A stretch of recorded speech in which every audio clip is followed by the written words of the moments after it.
Hello, Friendship Church. I hope to be able to speak into you as families today and with a little encouragement. Know that you're all in a new normal, acquainting yourself with what it looks like to have everybody home all day long. Moms, this is a huge invasion for you. Dads, this can be pretty frustrating.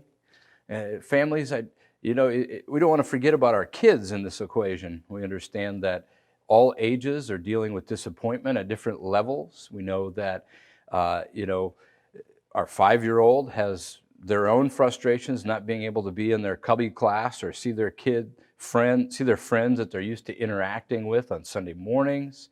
And all the age ranges up as you go up to 3rd grade. They're probably wondering, are we going to be able to have our mom tea party?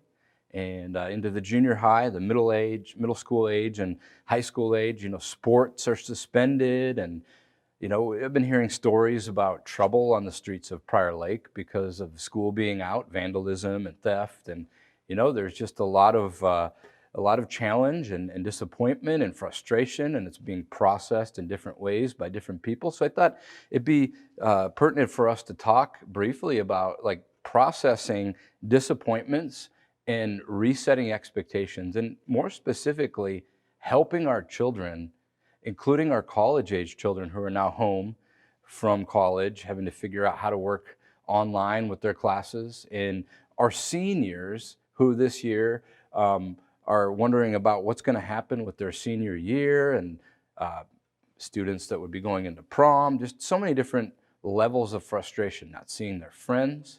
How can we help our children process disappointment and then reset expectations? So as a dad, it's easy to think, and now, by the way, this is for single parents too. I don't want to exclude you or forget about you. I know that you have your own challenges and even compounded in some ways, so this is for you too. But I know as a dad, it's easy for us to default to strength and force, like lining up our kids on the couch and saying, just, guys, we're not in control. We need to get over it. We need to move on.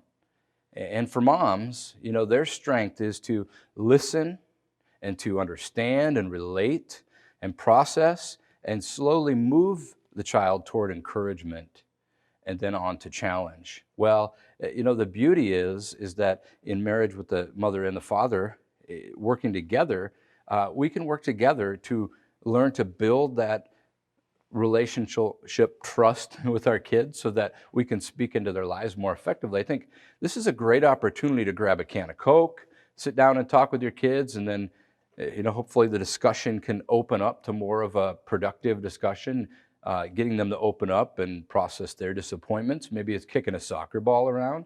But again, dads, we have more time now where we're home, where we can make sure that we're being more intentional with our kids, where typically we're trying to kind of force that in as we don't have a lot of time, as we are tired coming home from work. This is a great opportunity to start talking with our kids. So I think the steps start with this. We start to listen to them. And then as we listen to them, we affirm our understanding toward their disappointment. And as we listen and affirm them, then we now have the opportunity to speak encouragement into their life. And out of that encouragement, obviously we want to point them back to God. We want them to understand that when there is disappointment and it's not dealt with before God, there's a tendency for a bitterness to settle in. And when a bitterness settles in, then people kind of resort inward and get angry and look to themselves and don't look to God.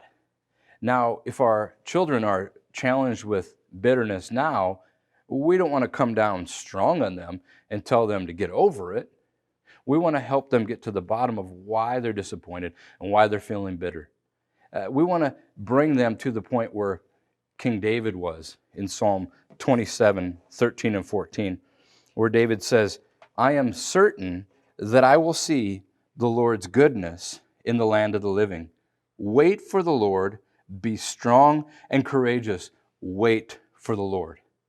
Guys, I want to encourage you to take time as a family to sit down and listen to your children or interact with them and affirm them in the disappointment that they have so that you can help them to be able to reset their expectations in this new normal of quarantine. We're praying for you as pastors, and we believe that you will see the goodness of the Lord in the land of the living. We want you to wait on the Lord and be strengthened and courageous as you wait. Thanks.